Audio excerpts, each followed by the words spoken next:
So hello guys, આજે છે 30 November 2024. Please like, subscribe and share. So let's start. તો આજે આપણે ટોટલ 11 ટોપિક કવર કરવાના છે, જેની અંદર ઘણા ઇમ્પોર્ટન્ટ ટોપિક્સ જેમ કે બેઝિક એનિમલ હસબન્ડરી સ્ટેટિસ્ટિક્સ, નई चेतना पहल बदलाव की, National Federation of the State Cooperative Banks Limited, Eklavya digital platform, Jarawa જનજાતિ, ભારતમાં અનુસૂચિત જનજાતિ અને particularly vulnerable tribal groups. Okay, અને બાકીના બધા ટોપિક્સ છે એને પણ આપણે એકદમ ડિટેલમાં કવર કરશું. ઓકે, તો સ્ટાર્ટ કરીએ. તો આપણે સૌપ્રથમ ટોપિક છે basic animal husbandry statistic 2024. Okay, તો મત્સ્ય ઉદ્યોગ, પશુપાલન અને ડેરી મંત્રાલય છે આપણું, તો એમને જે છે મૂળભૂત પશુપાલન આંકડા એટલે કે બેઝિક એનિમલ હસબન્ડરી સ્ટેટિસ્ટિક 2024 જે છે બહાર પાડ્યું છે. ઓકે, એ જે છે ડોક્ટર વર્ગીસ કુરિયર, જે ભારતમાં શ્વેત ક્રાંતિના પિતા તરીકે ઓળખવામાં આવે છે આપણે. ઓકે, તો એમની જન્મ જયંતિની ઉજવણી સમયે જે રાષ્ટ્રીય દૂધ દિવસે જ કરવામાં આવે છે 26મી નવેમ્બરે, તો એના દિવસે જે છે આ રિલીઝ કરવામાં આવ્યો હતો આ રિપોર્ટ. ઓકે, હવે આ રિપોર્ટની જો આપણે વાત કરીએ તો એમાં જે છે દૂધ ઉત્પાદનની વાત કરવામાં આવે છે. તો એ જે છે કુલ ઉત્પાદન અત્યારે જે છે 239.30 મિલિયન જેટલું થાય છે. 10 વર્ષમાં જે છે એ 5.62% જેટલો વધારો થયો છે. અને અત્યારે જો આપણે ટોચ રાજ્યોની જો વાત કરીએ તો સૌથી વધારે દૂધનું ઉત્પાદન છે એ ઉત્તર પ્રદેશ, રાજસ્થાન અને મધ્યપ્રદેશમાં થાય છે. તો આ ઇમ્પોર્ટન્ટ બનશે. ઓકે, ઈંડાની વાત કરીએ તો આટલા બિલિયન જેટલા ઈંડા ઉત્પન્ન થાય છે દર વર્ષે. ઓકે, વૃદ્ધિની વાત કરીએ તો છેલ્લા 10 વર્ષમાં જે છે 6.8% જેટલો વધારો થયો છે. અને ઉત્પાદનની વાત કરીએ તો સૌથી વધારે આંધ્રપ્રદેશ અને ત્યારબાદ તમિલનાડુ. ઓકે, તો આ બે રાજ્યો ઇમ્પોર્ટન્ટ બનશે. ઓકે, વૈશ્વિક સ્થિતિની વાત કરીએ તો ભારત જે છે એ દૂધ ઉત્પાદનમાં અગ્રેસર છે, એટલે કે પ્રથમ નંબર પર છે. અને ઊંડાના ઉત્પાદનની વાત કરીએ તો બીજા નંબર પર આવે છે. ઓકે, તો એને કારણે આ ઇમ્પોર્ટન્ટ બનશે. ઓકે, કે દૂધમાં જે છે આપણે પ્રથમ નંબર પર, ઈંડામાં આપણે બીજા નંબર પર આવે છે. ઓકે, ઊનની જે આપણે વાત કરીએ તો ગયા વર્ષ કરતાં 0.22 જેટલો વધારો થયો છે. ઓકે, આગળ વાત કરીએ તો એગ્રીકલ્ચરની ફિલ્ડમાં ઘણી બધી ક્રાંતિઓ થઈ છે, જેમ કે રાઉન્ડ ક્રાંતિ જે છે બટાકા માટેની છે, જે 1965 થી 2005માં થઈ હતી. હરિયાળી ક્રાંતિ જે છે અનાજ એટલે કે ચોખા અને ઘઉં માટે થઈ હતી 1966 થી 67માં. MS સ્વામીનાથન એમના પિતા ગણાય છે, ક્રાંતિના પિતા તરીકે આપણને બધાને ખબર છે. ઓકે, ગ્રે ક્રાંતિ જે છે આપણે ઊનના ઉત્પાદન, ખાતરના ઉત્પાદન માટે કહીએ છીએ. ઓકે, 1960 થી 1970. ગુલાબી ક્રાંતિ જે છે ડુંગળી માટેની છે, એ દુર્ગેશ પટેલ દ્વારા થઈ હતી. શ્વેત ક્રાંતિ જે આપણે ઓપરેશન ફ્લડ તરીકે પણ ઓળખીએ છીએ, તો તે દૂધનું ઉત્પાદનની વાત કરે છે, જે વર્ગીસ કુરિયર દ્વારા થઈ હતી. ઓકે, વાદળી ક્રાંતિ જે છે માછલીના ઉત્પાદન માટે. લાલ ક્રાંતિ જે છે માંસ અને ટામેટા માટે.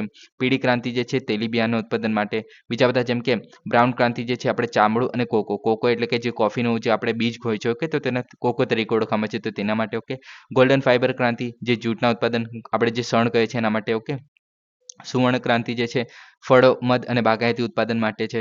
ચાંદીની ક્રાંતિ જે ઈંડા અથવા તો મરઘાના ઉત્પાદન માટે છે. અને ચાંદીની જે ફાઈબર ક્રાંતિ જે આપણે કહી શકીએ એક રીતે, તો એ કપાસ માટેની છે. પ્રોટીન ક્રાંતિ ખેતી માટેની છે, જે નરેન્દ્ર મોદી દ્વારા છે. ઓકે, સદાબહાર ક્રાંતિ જે છે એ કૃષિનો સર્વાંગી વિકાસ, જે પણ MS સ્વામીનાથન દ્વારા છે. ઓકે, અને કાળી ક્રાંતિ જે છે પેટ્રોલિયમના ઉત્પાદન માટે છે. ઓકે, તો અમુક જેવી કે આપણે જે સુવર્ણ ક્રાંતિ થઈ ગઈ, ચાંદીની ક્રાંતિ થઈ ગઈ, સિલ્વર ક્રાંતિ થઈ ગઈ. ઓકે, તો આ બધી ઇમ્પોર્ટન્ટ બને છે. ઓકે, આગળ પણ આપણે જે રાઉન્ડ ક્રાંતિ થઈ ગઈ, હરિયાળી ક્રાંતિ, ગ્રે ક્રાંતિ, ગુલાબી ક્રાંતિ, વાદળી ક્રાંતિ, પીળી ક્રાંતિ. ઓકે, તો આ બધા થોડા ઘણા તમને આઈડિયા હોવા જોઈએ કે કઈ ક્રાંતિ જે છે શેના જોડે રિલેટેડ છે. ઓકે, હવે આગળ વાત કરીએ પશુપાલન વિશે. તો કે આપણે પશુપાલન કોઈને કહે છે તો કે નફા માટે, આનુવંશિક ગુણો અને વર્તનને વધારવા માટે જે પશુધન ઉછેર અને પસંદગીયુક્ત જે સંવર્ધન કરવામાં આવે છે. ઓકે, તો તેને આપણે પશુપાલન કહીએ છીએ. ઓકે, યોગદાન જોઈએ તો આપણે જે કુલ કૃષિ ઉત્પાદન થાય છે એના સંલગ્ન ક્ષેત્રના જીવીએ જે છે 30.19% જેટલું હોય છે. ઓકે, હવે આપણે કૃષિ શાસ્ત્રે આપણે એક રીતે પશુપાલનને સાથે જોડીને ચાલતા હોય છે. ઓકે, અલગ અલગ નથી લેતા. ઓકે, હવે જ્યારે આપણે જીવીએની વાત કરીએ, જીવીએ શું છે? ઓકે, તો ગ્રોસ વેલ્યુ એડેડ બધાને ખબર છે ફૂલ ફોર્મ. એનો એકચ્યુઅલી મિનિંગ શું થાય છે? ઓકે, તો જ્યારે આપણે જીવીની વાત કરીએ તો એમાં શું હોય છે કે જ્યારે આપણે ખેતરની જ વાત કરીએ તો કે આપણે ધારો કે એક ખેતર છે. ઓકે, અને એમાં જે છે માની લો કે ઘઉં એવું કંઈ કર્યું છે, અને દર વર્ષે જ્યારે મતલબ લણણી થશે તો 10,000 જેટલા રૂપિયા આપણે વેચાણથી જે છે આપણને ઘઉં મળી ગયા. ઓકે, મતલબ સોરી, ઘઉં વેચ્યા તો આપણને 10,000 રૂપિયા મળ્યા છે. ઓકે, આવું એક્ઝામ્પલ છે. ઓકે, હવે આજે આપણે વેચાણ કર્યું. ઓકે, હવે 10,000 તો આપણે એવું નહીં કહી શકીએ કે આ ટોટલ પ્રોફિટ છે. ઓકે, કેમ કે આપણે એની પાછળ ફર્ટિલાઇઝર એટલે ખાતર છે, દવા છે, પાણી છે, વીજળી છે. ઓકે, તો આ બધું લગાડ્યું છે, મજૂરો લગાડ્યા છે. ઓકે, તો એમાં પણ ખર્ચો થયો હશે. ઓકે, ધારો કે આ માની લો કે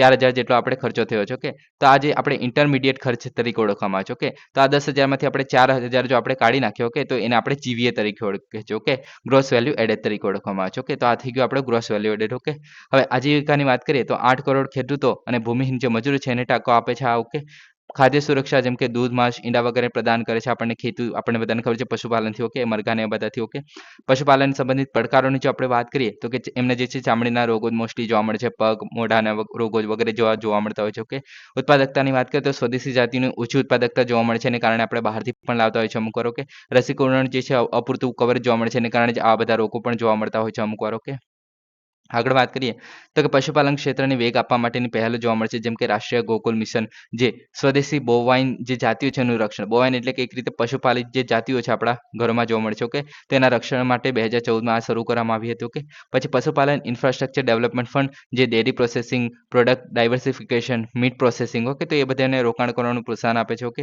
ત્યારબાદ રાષ્ટ્રીય પશુધન મિશન, જે નાના રમણીય જે મરઘા અને પીગરી ક્ષેત્ર, પીગરી એટલે કે આપણે જે ભૂંડા માટેની વાત કરીએ છીએ, તો તેના ઉદ્યોગ સાહસિકતાની વાત કરવામાં આવે છે, એના રોજગાર સર્જનનો હેતુ દર્શાવે છે. ઓકે, જાતિ સુધારા દ્વારા પ્રાણી દીઠ ઉત્પાદકતા વધારવા પર ધ્યાન કેન્દ્રિત કરવામાં આવે છે, એટલે કે પ્રાણી દીઠ એટલે કે આપણે મીટ વધારી શકીએ તો એના માટેનું કામ કરવામાં આવે છે. ઓકે, તો આ થઈ ગયું આપણું પશુપાલન. ઓકે, નેક્સ્ટ ટોપિક છે નई चेतना पहल बदलाव की.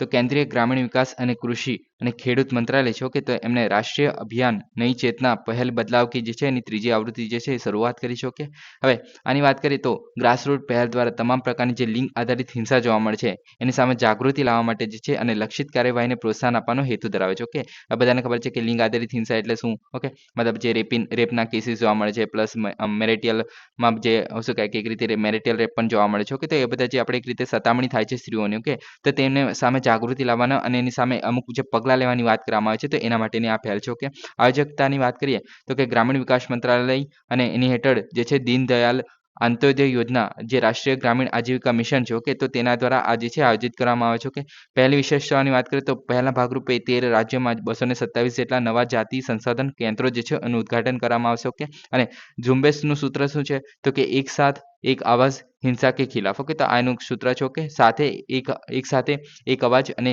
હિંસા વિરુદ્ધનું જે છે એમનું આ સૂત્ર છે. ઓકે, તો આ થઈ ગયું આપણે નઈ ચેતના પહેલ બદલાવ કી. ઓકે, નેક્સ્ટ ટોપિક છે national federation of the state cooperative banks limited. તો કે કેન્દ્રીય ગૃહમંત્રી અને સહકાર મંત્રીએ જે છે એ NAFSCOB જે છે એની ડાયમંડ જ્યુબલીની ઉજવણીની હાજરી આપી હતી. ઓકે, હવે આપણે NAFSCOB જે છે, ઓકે, એટલે કે આપણે જે national federation of the state cooperative banks limited જે છે, ઓકે, તો તેની વાત કરીએ તો એની સ્થાપના જે છે 1964માં થઈ હતી. ઓકે, રાજ્ય અને કેન્દ્ર સહકારી બેંકોની જે કામગીરી છે એને સરળ બનાવવાનો હેતુ છે. ઓકે, સહકારી બેંકો બધાને ખબર છે, આપણે કોઓપરેટિવ બેંક્સની વાત કરે છે કે બધા સાથે મળીને એક બેંક બનાવે તેની વાત કરવામાં આવે છે. ઓકે, તો એક રીતે એને પણ સહકારી બેંક કહી શકાય છે. ઓકે, એ પણ સહકારી બેંક આવે છે. ઓકે, હવે સહકારી ધિરાણ વિકાસ પર ધ્યાન કેન્દ્રિત કરે છે. ઓકે, હવે આમાં શું કરવામાં આવે છે કે ધિરાણ આપવામાં આવે છે. જે હવે સરકારી ધિરાણ કોણ લેતા હશે કે એકદમ જે નીચલા લેવલના લોકો છે, જે ગામડામાં રહે છે, જેમને વધારે લોકોનું મતલબ કે લોન જેવી વસ્તુ હોય છે, અમુક વાર એ પણ નથી ખબર હોતી. ઓકે, કોની પાસેથી લેવી તો આપણે જમીનદાર પાસેથી લઈ લેતા હોય છે. ઓકે, તો એ બધા ઇસ્યુ થાય છે, તો એવું બધું ઇસ્યુના સોલ્યુશન માટે આપણે એક રીતે કોઓપરેટિવ બેંક્સ જે છે કામ કરતી હોય છે અને એમનું જે કામ છે PSL કોટા આપણે પ્રોવાઈડ કરે છે. આપણે પ્રાયોરિટી સેક્ટર લેન્ડિંગ જે કહે છે, ઓકે, જેમાં આપણે 75% જેટલું જે છે આપણે કોઓપરેટિવ બેંક દ્વારા જે છે કોન્ટ્રીબ્યુશન કરવામાં આવે છે. ઓકે, અને બાકીની બધી બાકીની બધા બેંકોની વાત કરીએ, ઓકે, જેમ કે પબ્લિક સેક્ટર જે બેંક થઈ ગઈ, પ્રાઇવેટ સેક્ટર બેંક થઈ ગઈ, ઓકે, તો એમને જે છે 40% જેટલું તો મિનિમમ આપણે PSL એટલે કે પ્રાઇવેટ સેક્ટર લેન્ડિંગ કરવાનું છે. ઓકે, આપણે આ બધું ડિટેલમાં કોઈ દિવસ ડિસ્કસ કરશું. કે આજે આપણે ખાલી સહકારી બેંકોની જો વાત કરીએ તો આ જે છે એક રીતે એ લોકોને કેન્દ્ર કરવાનું કામ કરે છે. ઓકે, તો ભારતની જે સહકારી બેન્કિંગ વિકાસ માટે પ્રોત્સાહન આપે છે. ઓકે, કેવી રીતે તો કે નાણાકીય સમાવેશ સુનિશ્ચિત કરે છે. ઓકે, એટલે કે financial inclusion. Okay, financial inclusion એટલે કે નાણાકીય સમાવેશ કોનો તો કે જે લોકો ગામડામાં જ છે, ઓકે, અને મોટી જે બેંકમાં પહોંચી નથી શકતા. ઓકે, તો તે લોકોને પહોંચવાનું કામ કરે છે, કેમ કે આપણે જે છે 75% જેટલું આ લોકોને ધિરાણ આપવાની ટ્રાય કરશે. ઓકે, તે રીતે પછી સભ્ય બેંકોના હિતોનું રક્ષણ કરે છે. એટલે આની અંદર જેટલી પણ બીજી બધી સહકારી બેંકો છે, ઓકે, તો એ જે છે મેમ્બર તરીકે હશે આની અંદર. ઓકે, અને એ બધી બેંકો જે છે તેમના મંતવ્ય વ્યક્ત કરવા માટેનું એક પ્લેટફોર્મ પૂરું પાડે છે આ જે છે તે. ઓકે, આગળ વાત કરીએ એના વિશે તો કે આ શું કામ કરે છે તો કે આયોજન સંશોધન અને વિકાસ, કે આપણે વધારેમાં વધારે ધિરાણ કેવી રીતના કરી શકીએ, ફાઇનાન્શિયલ ઇન્ક્લુઝન કેવી રીતના કરી શકીએ તેની વાત કરવામાં આવે છે. પછી ઓલ ઇન્ડિયા મ્યુચ્યુઅલ જે અરેન્જમેન્ટ સ્કીમ્સ, ઓકે, તો બધાને સાથે એક રાત સાથે લેવાને પછી એક પર્ટિક્યુલર મતલબ બધાને ઇન્ક્લુડ કરી શકાય એવી સ્કીમ પણ બહાર પાડી શકે છે. કોમ્પ્યુટર સર્વિસીસ વિભાગ હોય છે જે બધાને જોડવાનું કામ કરે છે. તો આ રીતે જે છે આ મહત્વપૂર્ણ બને છે. ઓકે, આગળ વાત કરીએ તો હવે એકલવ્ય ડિજિટલ પ્લેટફોર્મ વિશે વાત કરીએ તો તાજેતરમાં ભારતીય સૈન્ય વડાએ ભારતીય સૈન્ય માટે એકલવ્ય તરીકે હુલામણાના નામ પરથી ઓનલાઈન લર્નિંગ પ્લેટફોર્મ જે છે શરૂ કર્યું છે. ઓકે, તો આ ભારતીય સૈન્યના વડા દ્વારા જે છે એકલવ્ય પ્લેટફોર્મ જે છે ચાલુ કરવામાં આવ્યું છે, કે લર્નિંગ પ્લેટફોર્મ છે એક રીતે. ઓકે, આ કઈ જગ્યાએ છે તો કે હેડક્વાર્ટર આર્મી ટ્રેનિંગ કમાન્ડ અને નેજા હેઠળ જે છે વિકસિત છે. ઓકે, આર્મી વોર કોલેજ દ્વારા પ્રાયોજિત છે અને Bhaskar national institute of the space application and the Jio informatics છે બિસાગ એન જે છે ગાંધીનગર દ્વારા આ વિકસાવવામાં આવ્યું છે. ઓકે, તો આ વસ્તુ તમે યાદ રાખી શકો છો. કે directorate general of the information system દ્વારા સપોર્ટેડ છે આ. ઓકે, ટેકનિકલ પાસાઓની વાત કરીએ તો આની અંદર જે છે એક સાથે અમુક જગ્યાએ જે આર્મી ડેટા નેટવર્ક પર હોસ્ટ પહેલા તો કરેલું છે કે આર્મીના ડેટા છે એના નેટવર્ક પર એના પર હોસ્ટ કરેલું છે, એટલે કે એના દ્વારા એક રીતે સર્વિસ પ્રોવાઈડ કરવામાં આવે છે. ઓકે, ભારતીય સેનાની જે બહુવિધ તાલીમ સંસ્થાઓના એકીકરણને સક્ષમ કરે છે, એ બધી જે અલગ અલગ સેનાની જોવા મળે છે. ઓકે, તે બધાને એક સાથે લાવવાનું કામ કરે છે. ઓકે, અભ્યાસક્રમોના વ્યાપક શ્રેષ્ઠ હોસ્ટ શ્રેણીને હોસ્ટ કરવામાં આવે છે, એટલે કે આની અંદર અમુક જે અલગ અલગ જે ફિલ્ડના જે છે આપણે કોર્સ જોવા મળે છે. જેમ કે આપણે ફિલ્ડની જો વાત કરીએ તો આમાં આગળ આવશે.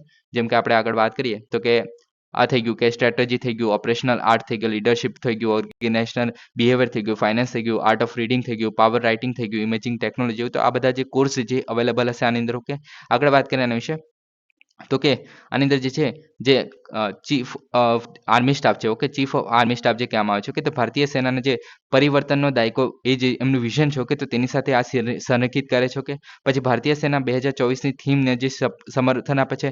થીમ શું છે તો કે ટેકનોલોજી શોષણનું વર્ષ. ઓકે, તો આ રીતે જે થીમ છે તેને પણ એક રીતે સમર્થન આપવાનું કાર્ય કરે છે. ઓકે, કોર્સમાં રજિસ્ટ્રેશનની વાત કરીએ તો વિદ્યાર્થીઓ અધિકારીઓ જે છે એટલે કે આની અંદર અધિકારીઓ જે છે એક સાથે અનેક જે અભ્યાસક્રમો જે છે એમાં નોંધણી કરાવી શકે છે. અત્યારે આપણે અલગ અલગ જે અભ્યાસક્રમો જે વખતે તેની અંદર નોંધણી કરાવી શકે છે. ઓકે, કોર્સની શ્રેણીઓ જેમ કે પ્રી કોર્સ પ્રિપેટરી કેપ્સ્યુલ જોવા મળે છે, જેની અંદર ઓફલાઈન ભૌતિક અભ્યાસક્રમો માટે તમને અભ્યાસ માટેની જે સામગ્રી છે એ પણ પ્રોવાઈડ કરવામાં આવશે. ઓકે, સમકાલીન જે સામગ્રી અને એપ્લિકેશન પર ભૌતિક અભ્યાસક્રમો પર ધ્યાન કેન્દ્રિત કરીને પછી ઓનલાઈન અભ્યાસક્રમમાં મૂળભૂત શિફ્ટ કરી શકો છો, એટલે કે તમે ઓફલાઈનથી ઓનલાઈન પણ જઈ શકો છો. કે તમારી પાસે મટીરિયલ પણ એ લોકો પ્રોવાઈડ કરશે ડાયરેક્ટલી. ઓકે, એ રીતે.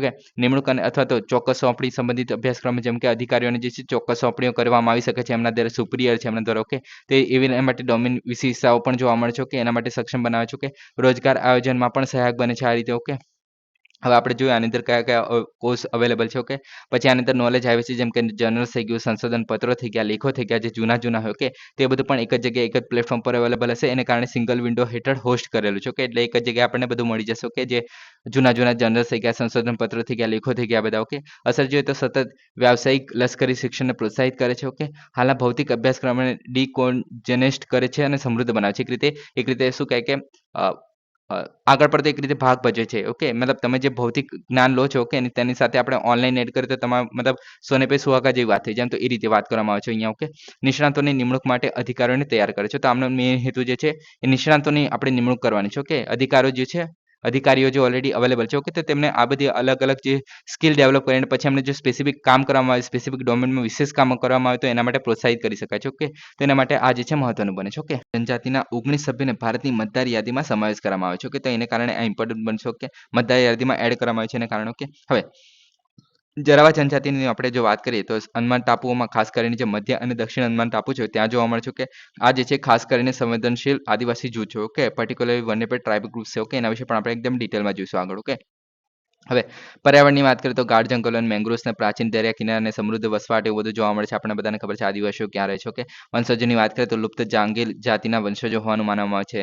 તેમના પૂર્વજો છે આફ્રિકામાંથી પ્રથમ સફળ માનવ સ્થળાંતરનો ભાગ હતા એવું માનવામાં આવે છે. ઓકે, આગળ વાત કરીએ આમના વિશે તો કે શિકારી ધાડનાર માછીમારો. ઓકે, તેમને પ્રદેશની ઉગ્રતાથી બચાવ કરવા માટે જાણીતા છે. ઓકે, તેમનું મજબૂત શરીર અને ઉત્તમ પોષક સ્વાસ્થ્ય માટે જાણીતા છે. ઓકે, ન્યૂનતમ અને કાર્યાત્મક આંદામાન ટાપુ અને જે ઉષ્ણકટિબંધીય આબોહવા માટે જાણીતા છે. ઓકે, કેમ કે કપડાં નાના પહેરે છે એ રીતે. ઓકે, વસાહતની જોઈએ તો 1789માં અંગ્રેજોની વસાહતની હાજરી સ્થાપી ત્યાં, અને ત્યારબાદ જે વસ્તીમાં છે મોટો ઘટાડો થયો છે એમની. ઓકે, બ્રિટિશ સંસ્થાનવાદી હાજરી અને બીજા વિશ્વયુદ્ધ દરમિયાન પણ એ લોકો બચી ગયેલા, સર્વાઈવ થઈ ગયેલા. ઓકે, હવે 1997થી તેઓ જે છે સ્થાયી વસ્તી સાથે સંપર્ક કરવાનું શરૂ કરેલો આપણે. ઓકે, અને વેપારીમાં રોકાયેલા છે, પ્રવાસીઓ છે, ક્રિયા પ્રતિક્રિયા, તબીબી સહાય પ્રાપ્ત કરીને એમના બાળકોને શાળા મોકલે છે. તો આ બધી જે છે કામ કરે છે લોકો અત્યારે. ઓકે, અને એમની વસ્તીની વાત કરીએ તો 250 થી 400 જેટલા જોવા મળે છે. ઓકે, હવે આટલું બધું ઇમ્પોર્ટન્ટ નહોતું આ વસ્તુ. ઓકે, ખાલી એટલું ઇમ્પોર્ટન્ટ છે કે અત્યારે કોને એડ કરવામાં છે તો કે જરાવા જનજાતિની જે છે આપણી ચૂંટણી પ્રક્રિયાના ઇતિહાસમાં જે શું કહે કે અંદમાન નિકોબારમાંથી આમને જે છે મતદારની યાદીમાં એડ કરવામાં આવે છે. તો આ ઇમ્પોર્ટન્ટ ન્યૂઝ છે. ઓકે,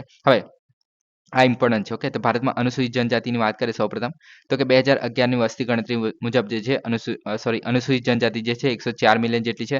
જે આખા ભારત દેશની વાત કરીએ તો 8.6% જેટલી વસ્તી થઈ ગઈ એક રીતે. ઓકે, અનુસૂચિત જનજાતિ સમગ્ર દેશમાં ફેલાયેલી છે, મોટેભાગે જંગલમાં, પર્વતમાં. ઓકે, સૌથી વધારે ક્યાં જોવા મળે છે તો કે મધ્યપ્રદેશમાં જોવા મળે છે, અને 5મા નંબર પર છે આપણે ગુજરાતમાં જોવા મળે છે. તો આ વસ્તુ યાદ રાખવી કે સૌથી વધારે આપણે મધ્યપ્રદેશમાં જોવા મળે છે, ત્યારબાદ મહારાષ્ટ્ર, ઓરિસ્સા, રાજસ્થાન અને 5મા નંબર પર આપણે ગુજરાત આવે છે. ઓકે, તો આ ઇમ્પોર્ટન્ટ બનશે. ઓકે, આગળ વાત કરીએ તો આવશ્યક લાક્ષણિકતા જેમ કે આ જે છે સમુદાયો જે છે પરંપરાગત અને પ્રાચીન પ્રથાઓનું પ્રદર્શન કરતા હોય છે, જેમ કે બલિ પ્રથા પણ એમનામાં અત્યારે જોવા મળતી હોય છે. ઓકે, અમુકવાર ઘણીવાર દૂરના વિસ્તારોમાં રહેતા હોય છે, જંગલમાં મોસ્ટલી રહેતા હોય તો પહાડવાળા વિસ્તારમાં વધારે રહેતા હોય છે. ઓકે, એસટીની વાત કરીએ તો. ઓકે, અને સાંસ્કૃતિક વારસો જોવા મળે છે એમનો કે વ્યાપક સંપર્ક ટાળવાનું વલણ રાખે છે તો પણ એ લોકો અત્યારે મતલબ થોડા ફેલાઈ રહ્યા છે એક રીતે જોવા જઈએ તો કે અનુસૂચિત જનજાતિઓ આર્થિક પડકારોનો સામનો કરે છે ઓકે એક રીતે આગળ વાત કરીએ સરકારી પહેલો પણ જોવા મળે છે તો એમની વાત કરીએ તો કે સામાજિક ન્યાય અને સંરક્ષણ સશક્તિકરણ મંત્રાલયનું વિભાજન પછી જે છે એમના માટે 1999માં જે છે આદિજાતિ બાબતોના મંત્રાલયની સ્થાપના કરવામાં આવેલી કે એનો ઉદ્દેશ્ય શું હતો તો કે અનુસૂચિત જનજાતિના સંકલિત સામાજિક આર્થિક વિકાસ તરફ ધ્યાન કેન્દ્રિત કરવાનો હતો કે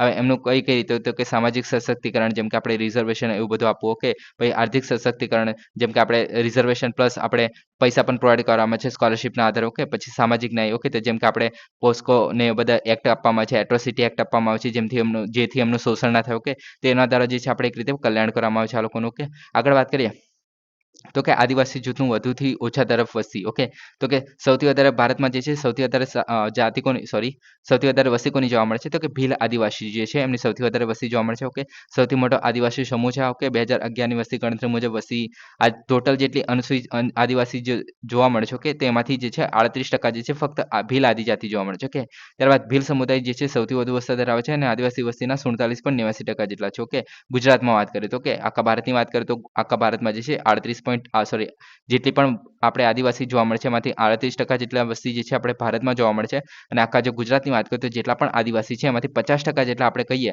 તે જે છે આપણે ભીલ આદિવાસી જોવા મળે છે સ્પેસિફિકલી ગુજરાતની વાત કરીએ તો ઓકે ગોંડ જનજાતિ જોવા મળે છે ત્યારબાદ ઓકે બીજા નંબર પર ભારતમાં ઓકે અને ત્યારબાદ તેઓ જે છે સૌથી વધારે છે મધ્યપ્રદેશમાં પછી છત્તીસગઢ અને મહારાષ્ટ્રમાં જોવા મળે છે ઓકે ત્યારબાદ મુંડા જનજાતિની વાત કરીએ તો કે એ જે છે ઝારખંડ ઓડિશા અને પશ્ચિમ બંગાળ રાજ્યોમાં રહે છે ઓકે ત્યારબાદ પર્ટિક્યુલર વલ્નરેબલ ટ્રાઇબલ ગ્રુપ્સ એટલે કે ખાસ કરીને સંવેદનશીલ આદિવાસી જૂથોની વાત કરીએ ઓકે તો એ જે છે વધુ સંવેદનશીલ છે ઓકે તમે મતલબ ફોટોમાં પણ જોઈ શકો છો કે આમની જે કન્ડિશન છે વધારે ખરાબ હશે આ લોકો કરતાં જે આપણે શેડ્યુલ ટ્રાઇબ જે કહે છે એના કરતાં પણ ઓકે હવે આ જે છે એક વાત કરીએ તો આજે છે કે 705 એટલી અનુસૂચિત જનજાતિ જોવા મળે છે આખા દેશમાં ઓકે અને એમાંથી જે છે 75 જેટલી પીવીટી હશે ઓકે એટલે કે 75 અને 705 તમે યાદ રાખી શકો છો સૌથી વધારે મહારાષ્ટ્રમાં જોવા મળે છે ઓકે સોરી મહારાષ્ટ્ર નહીં મધ્યપ્રદેશમાં જોવા મળે છે ઓકે ને પીવીટી જે છે સૌથી વધારે ઓડિશામાં જોવા મળે છે ઓકે ઓડિશામાં સૌથી વધારે જોવા મળે છે આ વસ્તુ ઓકે સોરી આ લોકો ઓકે આદિવાસી જૂથોમાં સૌથી વધારે સંવેદનશીલ છે ઓકે 1975માં ભારતની સરકારે જે ઢેબર કમિશન છે ઓકે તો એમના દ્વારા જે છે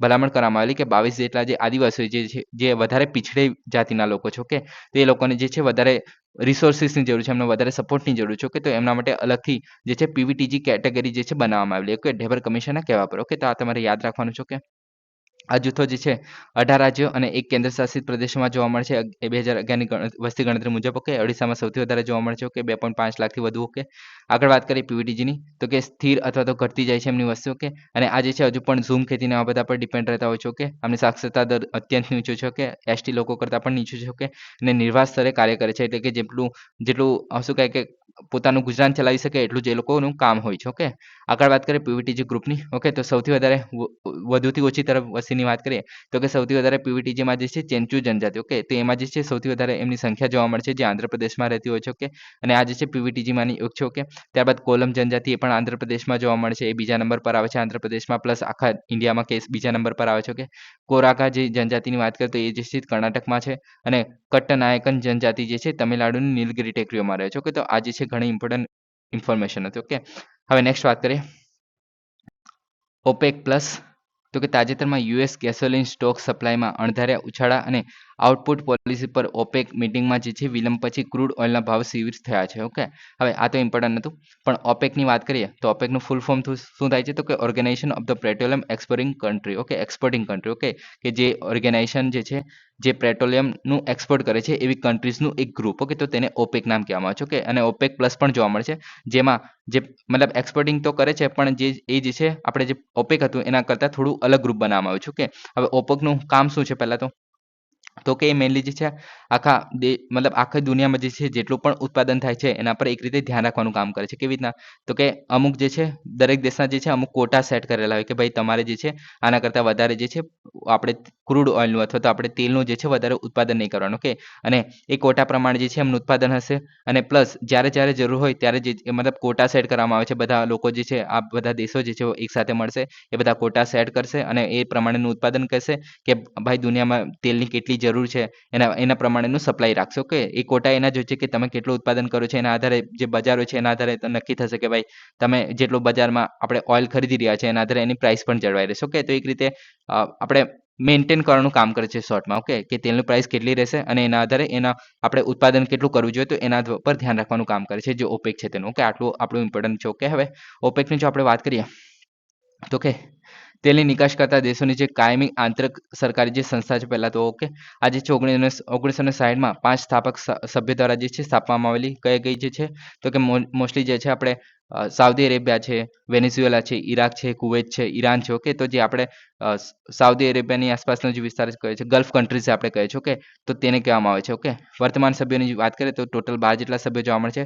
આ તો જોવા જ મળે છે. બાકીના કયા છે તો કે અલ્જીરિયા, કોંગો, વિષુવવૃત્તીય ગિની, ગેબોન, લિબિયા, નાઇજીરિયા, સંયુક્ત આરબ અમીરાત. ઓકે, હવે આમાં જે છે વેનેઝુએલા જે છે એ સાઉથ અમેરિકન કન્ટ્રી છે. તમે જોઈ શકો છો કે સાઉથ અમેરિકન કન્ટ્રી છે. બીજી પણ અહીંયા એક ઇક્વાડોર કરીને કન્ટ્રીઝ હતી. ઓકે, તેને મતલબ એ નીકળી ગઈ છે 2017માં કે સમથિંગમાં. ઓકે, ત્યારબાદ એડ નથી થઈ. ઓકે, અને અત્યારે સૌથી છેલ્લે જે છે કોંગો જે છે સૌથી છેલ્લે એડ થઈ છે આની અંદર. ઓકે, આગળ વાત કરીએ તો કે અંગોલા જે છે એને 1 જાન્યુઆરી 2024થી એની સદસ્યતા પાછી ખેંચી લીધી છે. ઓકે, તો અંગોલા કન્ટ્રી જે છે એને પણ આ છોડી દીધી છે. ઓકે, ઓપેક જે છે તેનો. ઓકે, મુખ્ય મથકની વાત કરીએ તો વિયેના ઓસ્ટ્રિયા જે છે તો ત્યાં એનું મુખ્ય મથક આવેલું છે. ઓકે, હવે ઓપેક પ્લસની જો આપણે વાત કરીએ તો જે આપણે Saudi Arabian countries plus south અમેરિકાની એક કન્ટ્રી જોવા મળે છે. બાકીની બધી કન્ટ્રી છે જે એની સાથે જોડાયેલી છે. ઓકે, પણ એ જે છે એક રીતે મેન્ટેન કરવાનું તો કામ કરશે પણ એક રીતે રેગ્યુલેશનનું કામ કરશે. ઓકે, એટલે કે જે ઓપેકમાં કેવું હોય છે કે બધી કન્ટ્રીઓ જે છે એક સાથે મળીને કામ કરતી હોય છે પણ આમાં જે છે એક રીતે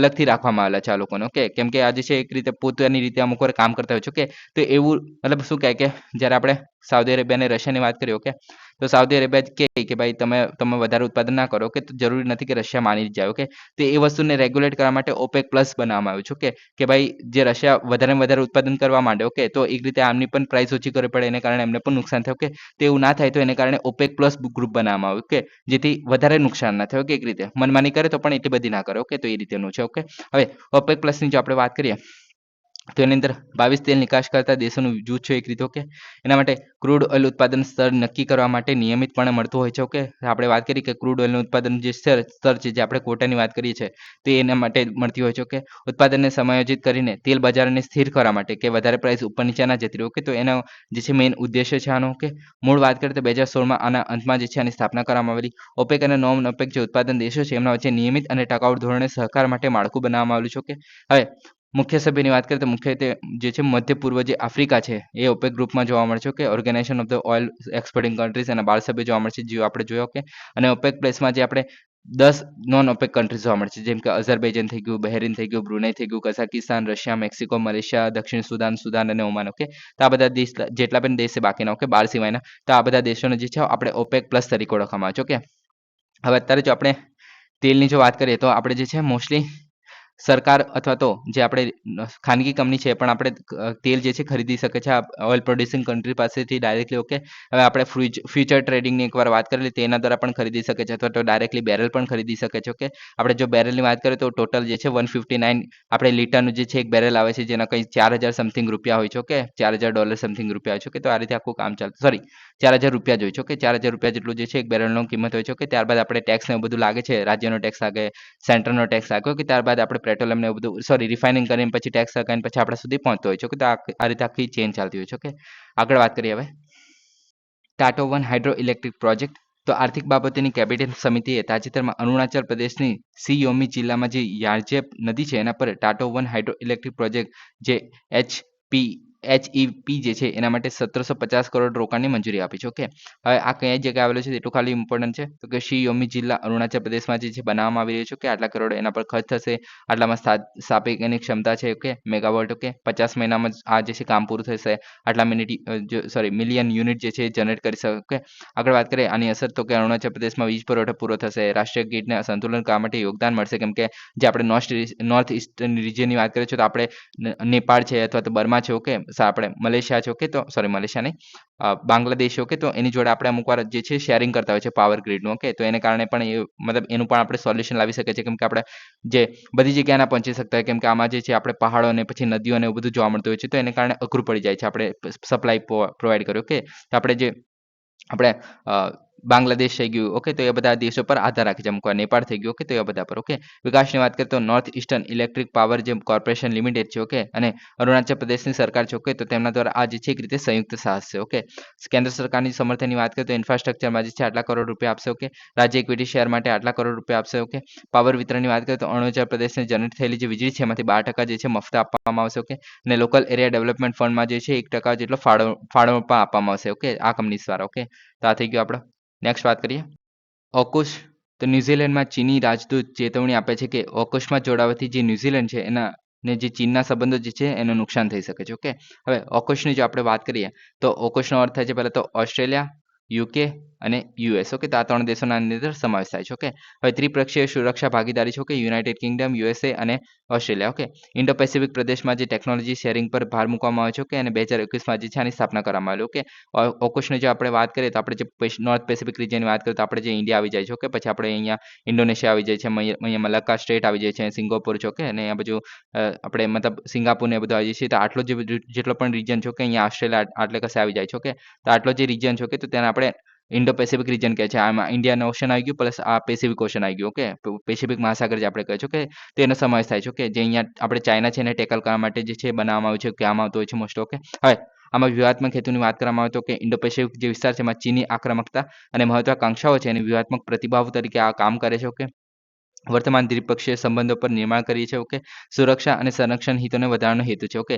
દ્વિપક્ષીય સંબંધો એટલે કે બાયલેટરલ રિલેશન, ઓકે. બાયલેટરલની વાત કરતા હોય છે તો આપણે મોસ્ટલી જે છે ફોરેન પ્લસ આપણે ડિફેન્સ મિનિસ્ટ્રી જે છે મોસ્ટલી કામ કરતી હોય છે જ્યારે પણ અમે મીટિંગની વાત કરતા હોય છે ધારો કે. હવે ઓકુશની જો આપણે વાત કરીએ તો એના 2 પિલર જોવા મળે છે, જેમ કે પહેલા પિલરમાં જોવા મળે છે કે ઓસ્ટ્રેલિયાને તેના પ્રથમ પરંપરાગત રીતે સશસ્ત્ર પરમાણુ સંચાલિત સબમરીન કાફલાને હસ્તગત કરવું, ઓકે. તો આમાં જે છે એક રીતે પરમાણુ સંચાલિત સબમરીનનો કાફલો જે છે આપવામાં આવી રહ્યો છે 8 કે 9 છે, ઓકે. ટોટલ ઓસ્ટ્રેલિયાને પરમાણુ શસ્ત્રો ટ્રાન્સફર નહીં કરવામાં આવે એની અંદર, ઓકે. તો આ ખાસ યાદ રાખવું, ખાલી સબમરીન આપવામાં આવી રહી છે જે સબમરીન જે છે પરમાણુ શક્તિથી ચાલશે, ઓકે. હવે આપણે ગઈકાલે જ વાત કરેલી કે ગઈકાલે નહીં 29 તારીખ આપણે વાત કરેલી કે જે આપણે પરમાણુથી ચાલતી જે સબમરીન જે છે અત્યારે લોન્ચ કરવામાં આવેલી છે એના પર આપણે K4 જે નામની મિસાઇલ જે છે આપણે એડ કરવામાં આવેલી, તમને યાદ હોય તો, કે કયું આપણે હતું તો કે આઈએનએસ અરિઘાત હતું, કે એના પહેલા જે છે આઈએનએસ અરિહંત હતું જે પણ પરમાણુ સબમરીન છે, ઓકે. તો આ રીતે આવી સબમરીન જે છે આપણે જાતે વિકસાવેલી છે, જ્યારે આ જે ઓકુશની અંદર જે છે આપણે યુએસ જે છે એ ઓસ્ટ્રેલિયાને આપી રહ્યો છે, ઓકે. તો આ રીતે છે, ઓકે. હવે આ જે છે પિલર 2માં છે કે 8 અદ્યતન લશ્કરી ક્ષમતાની જે ક્ષેત્રમાં સહકાર પર ધ્યાન કેન્દ્રિત કરવું છે, ઓકે. તો 8 અદ્યતન લશ્કરી ક્ષમતામાં કઈ જગ્યાએ તો કે આર્ટિફિશિયલ ઇન્ટેલિજન્સ છે, ક્વોન્ટમ ટેકનોલોજીસ, નવીનતા, માહિતી શેરિંગ, સાયબર સુરક્ષા, અંડરસી વોરફેર, હાઇપરસોનિક અને counter hypersonic technology, electronic warfare, okay. તો આ બધામાં જે છે સહાય કરશે આ ત્રણે એક સાથે, ઓકે. આગળ વાત કરીએ તો કે સબમરીન ઘટક છે તો કે ઓસ્ટ્રેલિયાને જે છે 8 નવી પરમાણુ સંચાલિત હુમલા સબમરીન જે છે આપી રહ્યો છે, ઓકે. જે આપણે સબમરીન જે કહીએ છીએ તે, ઓકે. ત્યારબાદ અમેરિકન ટેકનોલોજી લડાઈ પ્રણાલી અને બ્રિટિશની ડિઝાઇન છે, ઓકે. તો આ તમે યાદ રાખી શકો છો કે આની અંદર ટેકનોલોજી છે અમેરિકાની છે અને આપણે જે બ્રિટિશની ડિઝાઇન જોવા મળે છે, ઓકે. આનું મતલબ ફૂલ ફોર્મ એવું છે કે પરમાણુ સંચાલિત સબમરીન, ઓકે. તેવું કંઈ છે, ઓકે. ઓસ્ટ્રેલિયાની જો વાત કરીએ તો પરમાણુ સંચાલિત સબમરીન ધરાવતો જે 7મો દેશ છે, તો આ ખાસ યાદ રાખવું, પરમાણુ સંચાલિત દેશ જે છે આપણે ઓસ્ટ્રેલિયા જે છે 7મો છે. આપણે બીજા બધાની વાત કરીએ તો યુએસએ પહેલો છે, ત્યારબાદ રશિયા, યુકે, ફ્રાન્સ, ચાઇના અને ઇન્ડિયા, ઓકે. તો આપણી પાસે પણ અત્યારે જોવા મળે છે જેમ અત્યારે બે કીધા મેં કે આઈએનએસ અરિઘાત ને આઈએનએસ અરિહંત, ઓકે. શ્રેણી, સહનશક્તિ, સ્ટીલ્થમાં ફાયદો કરે છે. સ્ટીલ્થ એટલે કે આપણે છુપી રીતે જો હુમલો કરવો હોય તો એની અંદર ફાયદો થઈ શકે છે, ઓકે. દરિયાની અંદર ક્ષમતાઓને વધારે છે, ઓકે. સબમરીનના પરમાણુ અપ્રસાર સંધિ છે જે આપણે નોન પોલિફરેશન ટ્રીટી જે કહે છે કે જેના આધારે આપણે જે પરમાણુ હથિયારો જે છે એડ કરવાની ના પાડવામાં આવતી હોય છે, ઓકે. તો એના પરમાણુ શસ્ત્રોથી સજ્જ નહીં હોય, ઓકે. તો આ તમારે યાદ રાખવાનું છે, ઓકે. તો આ થઈ ગયું આપણું સબમરીન, ઓકે. ઓકુશ, ઓકે. હવે નેક્સ્ટ વાત કરીએ જાપાનીઝ એસેન્ટાફાલિટીસ, ઓકે. તો રાષ્ટ્રીય રાજધાનીમાં જ્યારે જાપાનીઝ એસેન્ટાફાઇલિટીસ જે છે અલગ કેસ નોંધાયો છે જે સત્તાવાર સૂત્રો તાજેતરમાં જણાવ્યું હતું, કે તો રાજધાની એટલે કે દિલ્હીમાં નોંધાયો છે કે રીતે, ઓકે. હવે જાપાનીઝ એસેન્ટાફાઇલિટીસની જો આપણે વાત કરીએ તો આ જે વાયરસ છે એને કારણે જે છે ગંભીર વાયરલ ઝૂનોટિક રોગ છે, કોઈ ઝૂનોટિક એટલે બધાને ખબર છે કે જે આપણે પ્રાણીઓ છે તો એના અથવા તો પક્ષીઓ છે, ઓકે. તો તેનાથી આપણે મનુષ્યમાં ફેલાય, ઓકે. તો તેને કહેવામાં છે ઝૂનોટિક રોગ, બધાને ખબર છે, ઓકે. સંક્રમણની વાત કરીએ તો વિષ્ણુઈ જૂથના જે ક્લુલેક્સ મચ્છરો છે, ઓકે. તો આ જે મચ્છરો છે એના દ્વારા પ્રાણીઓ એમાં જે ડુક્કર છે, આર્ડિયેટ કુટુંબના જે પક્ષીઓ છે, ઓકે. શોર્ટમાં ઢોર ઢાંકર છે, તળાવના જે બગલા છે, ઓકે. તો તેમાં ફેલાઈ શકે છે અને ત્યારથી જે છે મનુષ્યમાં પણ ફેલાઈ શકે છે, ઓકે. તો તેને આપણે એક રીતે ઝૂનોટિક રોગ કહી શકીએ છીએ, ઓકે. હવે માનવથી માનવ ટ્રાન્સમિશન નથી થતું, ઓકે. એક રીતે આ મહત્વનું થઈ ગયું. એશિયાના ગ્રામીણ વિસ્તારોમાં સૌથી સામાન્ય છે ખાસ કરીને ચોમાસાની ઋતુમાં, ઓકે. આની જો લક્ષણોની વાત કરીએ તો મોસ્ટલી જે છે મગજને અસર કરે છે. તાવ, માથાનો દુખાવો, ઉલટી, મૂંઝવણ, હુમલા અને લકવો જેવી જે લક્ષણો જોવા મળે છે. આની અંદર કે ઘણી ચેપગ્રસ્ત વ્યક્તિના હળવા અથવા તો કોઈ લક્ષણો બતાવી નથી શકતા, પણ જ્યારે બતાવે છે તો મૃત્યુ પણ થઈ શકે છે. ઓકે, મગજને નુકસાન થઈ જઈ શકે છે એને કારણે. ઓકે, નિવારણ અને સારવાર જોઈએ તો રસીકરણ એ જે છે સૌથી અસરકારક નિવારણ છે. એટલે કે prevention is better than cure. Okay, એટલે કે તમને કંઈ થાય ત્યારે પહેલા રસી લઈ લો તો આપણને કંઈ નહીં થાય એ રીતે. ઓકે, ખાસ કરીને સ્થાનિક વિસ્તારોમાં. ઓકે, વહેલું નિદાન અને સહાયક સારવારમાં આપણે કરી શકીએ છીએ. ઓકે, લક્ષણોનું નિયંત્રણ કરવામાં મદદ કરી શકે છે. ઓકે, જાપાનીઝ એન્સેફાલિટીસની વાત કરીએ તો કોઈ ચોક્કસ એન્ટીવાયરલ દવા નથી આની. ઓકે, મોસ્ટલી રસી જ છે. ઓકે, કેન્દ્ર સરકારની માર્ગદર્શિકા અનુસાર 2013થી રસીના 2 ડોઝ જે છે યુનિવર્સલ ઇમ્યુનાઇઝેશન પ્રોગ્રામ છે, જેમાં આપણે રસીઓ આપવામાં આવે છે પોલિયોની ને બધીની. ઓકે, તેના દ્વારા એનો એક ભાગ તરીકે ગણવામાં આવે છે. ઓકે, હવે નેક્સ્ટ વાત કરીએ રેગમા દેશ જનજાતિ. તો રેગમા નાગા આદિજાતિએ તાજેતરમાં નાગાલેન્ડના સ્ટેમિન્યુ જે આરએસએ ગ્રાઉન્ડ છે એના ખાતે નગાડા ફેસ્ટિવલ કમ મિની હોર્નબિલ ફેસ્ટિવલ છે એના 2 દિવસની ઉજવણીનું સમાપન કર્યું છે. ઓકે, તો આ તમે યાદ રાખી શકો છો કે નગાડા ફેસ્ટિવલને જે છે આપણે મિની હોર્નિબલ ફેસ્ટિવલ પણ કહેવામાં આવે છે. ઓકે, હવે આગળ વાત કરીએ આના વિશે. તો કે રેગમા દેશ જનજાતિ તો કે ટિબેટો બર્મન વંશીય જૂથ છે. નાગાલેન્ડ અને આસામમાં જે ઉત્તર પૂર્વીય ભારતના જે રાજ્ય છે તેમાં જોવા મળે છે. ઓકે, આટલી વસ્તી જોવા મળે છે. આસામમાં લગભગ આટલી વસ્તી જોવા મળે છે. નાગાલેન્ડમાં આટલી જોવા મળે છે. ઓકે, ઓળખ જૂની વાત કરીએ તો નજોંગ અથવા તો ઇન્જાંગ તરીકે ઓળખવામાં આવે છે પોતાને. ઓકે, મોંગોલોઇડ વંશીય સ્ટોક તરીકે ઓળખાય છે. ઓકે, એનાથી સંબંધિત છે એવું કહેવામાં આવે છે. ઓકે, સ્થળાંતરની વાત કરીએ તો દક્ષિણ પૂર્વ એશિયામાં જે યુનાન પર્વતમાળા છે એનાથી સ્થળાંતરિત કરીને આવે છે. ઉપલા બર્મા પ્રદેશમાં સ્થાયી થયા છે. ઓકે, ગુલામી પ્રેક્ટિસ કરવામાં આવતી હતી જ્યારે આપણે અંગ્રેજોની વાત કરતા ત્યાર પહેલા. ઓકે, ગુલામો મેને ગેન્ટ્યુ, ઓકે સોરી ગેટેન્યુ અને સાકેસા. ઓકે, તો આ 2 તરીકે ગુલામોને ઓળખવામાં આવેલા. ઓકે, ત્યારબાદ અંગ્રેજોનું આગમન થયું તો આ બધું ગુલામીમાં ઘટાડો થઈ ગયેલો. ઓકે, અને ત્યારબાદ જે છે કોઈ પણ રેગમાં જે છે ગુલામ દેખાયા નથી. ઓકે, અર્થતંત્રની વાત કરીએ તો મુખ્યત્વે કૃષિવાદીઓ છે, ઝૂમ ખેતી પણ અને ડાંગરની ભીની ખેતી કરે છે. ઓકે, મુખ્ય પાકોમાં મોસમી પાકો અને ફળો ઉગાડે છે. ઓકે, ધર્મની વાત કરીએ તો અલૌકિક માણસોની પૂજા કરે છે. ઓકે, અને હવે જે છે મોસ્ટલી ખ્રિસ્તી જોવા મળે છે. ઓકે, કેમ કે આપણે અંગ્રેજો આવેલા એના કારણે બધો ધર્મ ચેન્જ કરાવી દીધો એવું પણ હોઈ શકે છે એને કારણે. ઓકે, કૃષિ સંબંધિત અસંખ્ય મોસમી તહેવારોની ઉજવણી કરે છે. ઓકે, નગાડા જે છે સૌથી મહત્વપૂર્ણ તહેવાર છે. ઓકે, કેમ કે આ મિની હોર્નિબલ્સ આપણે તહેવાર તરીકે ઓળખવામાં છે એને કારણે. ઓકે, નેક્સ્ટ વાત કરીએ સાઇબેરિયન ડેમોઇસેલ ક્રેન. ઓકે, તો સાઇબેરિયન ડેમોઇસેલ જે ક્રેન છે જેને સુખપાનનું હુલામણું નામ આપવામાં આવ્યું છે. તો આ તમે યાદ રાખી શકો સુખપાન જે છે. ઓકે, હવે તેને જે છે 3776 જે કિલોમીટર જે છે એનાથી વધુ અંતર કાપીને રાજસ્થાન જે ભારતમાં આવેલું છે. ઓકે, તેને જે સૌથી લાંબી સ્થળાંતર કરનાર ફ્લાઇટનો રેકોર્ડ તોડ્યો છે. ઓકે, તો આને કારણે આ જે છે ઇમ્પોર્ટન્ટ બનશે. ઓકે, કોને તોડે છે તો કે સુખપાક અથવા તો સાઇબેરિયન ડેમોસેલ ક્રેન. ઓકે, તો એના દ્વારા. ઓકે, હવે આમના વિશે વાત કરીએ તો કે ક્રેન પ્રજાતિની સૌથી નાની જે છે. ઓકે, આ પ્રજાતિમાં. ઓકે, એકાંત અને સામાજિક બંને વર્તન જોવા મળે છે. ઓકે, ભારતીય સંસ્કૃતિમાં કુંજ અથવા તો કુર્જા તરીકે ઓળખવામાં આવે છે. ઓકે, સ્થળાંતરની વાત કરીએ તો મોસ્ટલી જે છે શિયાળાના મેદાનોમાં સુધી લાંબી અંતરની મુસાફરી કરતા હોય છે. ઓકે, નજીકની જે પાણીવાળા ખેતરો રણના મેદાનો અને મેદાનોમાં વસે છે. ઓકે, આગળ વાત કરીએ તો કે મધ્ય યુશોરેબિયા જે છે એમાં કાળા સમુદ્રથી મોંગોલિયા અને ઉત્તર પૂર્વ ચીનમાં જોવા મળે છે. ઓકે, મોસ્ટલી સંવર્ધનની શ્રેણીની વાત કરીએ તો કાળા સમુદ્રથી ઉત્તર પૂર્વ ચીન મોંગોલિયા સુધી મધ્ય યુરેશિયામાં જાતિઓ જોવા મળે છે. ઓકે, ભારતીય ઉપખંડ ઉપસહારન જે આફ્રિકા છે એમાં શિયાળામાં જોવા મળે છે.